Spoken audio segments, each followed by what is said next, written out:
welcome to White Hair and Apothecary. My name is Annette, and today we are going to be making a highly effective and long-lasting insect repellent based on some scientific research. So if that's what you want, come on in. So today we're going to be making a highly effective, long-lasting biting insect repellent based on some scientific research. So the USDA agricultural scientists have been studying the amino acids in coconut oil and have come to find out that it is a very highly effective, long-lasting biting insect repellent. So it's good against fleas, ticks, bed bugs, and mosquitoes, biting flies. So what does that mean? Well, that means you can take coconut oil and use it straight from the container as an insect repellent. I find that I don't really care to do that. It's very thick, very oily. And I really don't care much for just coconut oil, the smell by itself.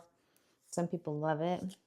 So we're going to do something a little different. So we're going to use coconut oil and citronella. I've got two beautiful plants growing on my patio. I've already cut, washed, and prepared these to use today. So what we're going to do, and also I want this to, because once you've heated up coconut oil, when it goes back to its original state, it's a solid block again. So I don't want that. I want something that is more smooth, like a lotion. And so we're going to use this, and we're going to also use grapeseed oil to make it thinner so that it doesn't go back to this state when it's no longer being heated. I already have one batch. I've made several this year. Yes, it's green, but that's okay. When you put it on, it's not green. That's just the citronella in it. You can also use lavender. I have another recipe that's not based on any type of scientist, but it's very highly effective. Some folks in Florida gave me this recipe, and it's just French vanilla or vanilla extract and water. And you spray it on before you walk into the swamps of Florida. Highly effective. Mosquitoes apparently do not like the smell of vanilla, and it kind of makes you smell like a sugar cookie. So that got a very nice smell to it. I happen to like the smell of citronella, so we're going to go with that. So now what we're going to do is we're going to take a double boiler, and I've kind of made a makeshift one. I've got a small pot inside a big pot with water. Now you don't want this to get over 130 degrees, so you will need like a candy thermometer. I actually have a meat thermometer, a little digital one, works great. We're going to put a couple tablespoons of coconut oil. Let that melt down. Now I'm not making a big batch because I already have a bunch. And then we're going to add our grapeseed oil. And the grapeseed also has a green hue. So this concoction is definitely going to be green, and that's okay. But like I said, you want it to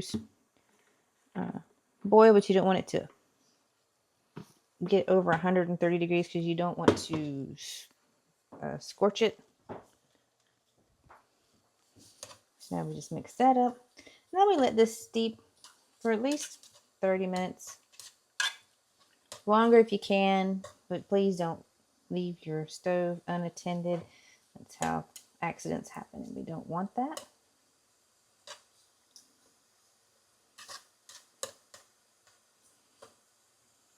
So we're going to let that cook, and I'll come back.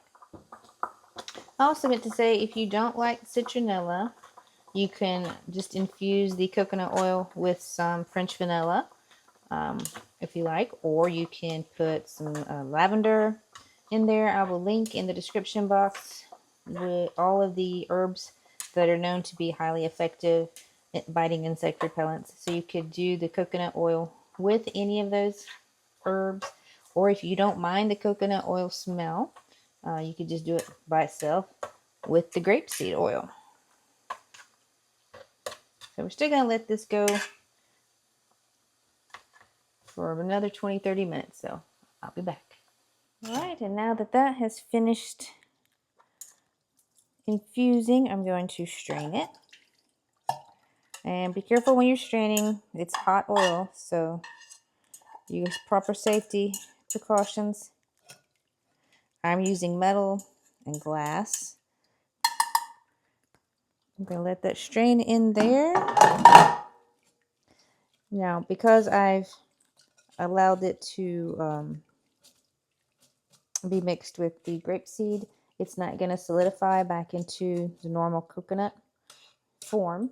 The paste is going to become more of a liquid, and then I'm going to actually put this in the roller bottles so you can roll it on, you can keep it in your purse. Once this cools down enough, which this is, we are going to pour it into our mason jar, and I will probably strain it again with another like put a coffee filter in there and strain it again so that it will be more pure. So thank you for stopping in. If you have any questions, I'll be happy to answer them for you. Just shoot me an email, whiteheronapothecary@gmail.com. I also have a shop on Shopify. If you're interested in purchasing anything, we have crystals, sage, bracelets. I share the website with Spellbound Witch's Lair. She has some items on there as well. Mine's mainly the herbal teas and the crystals, but she has some very interesting things on there. But thank you for stopping in, and please give me a like and subscribe. And I hope to see you next week when I'll put out some more recipes. Thanks so much. And if you have anything that you want me to, any recipes or anything you want me to look into, I'll be happy to do that. Just leave me a comment. Remember, I won't reach out to you in the comments ever. If someone does, it's a scam, so be aware. But if you leave a comment, I will respond to you, and I look forward to hearing from you. Thanks, and have a great time.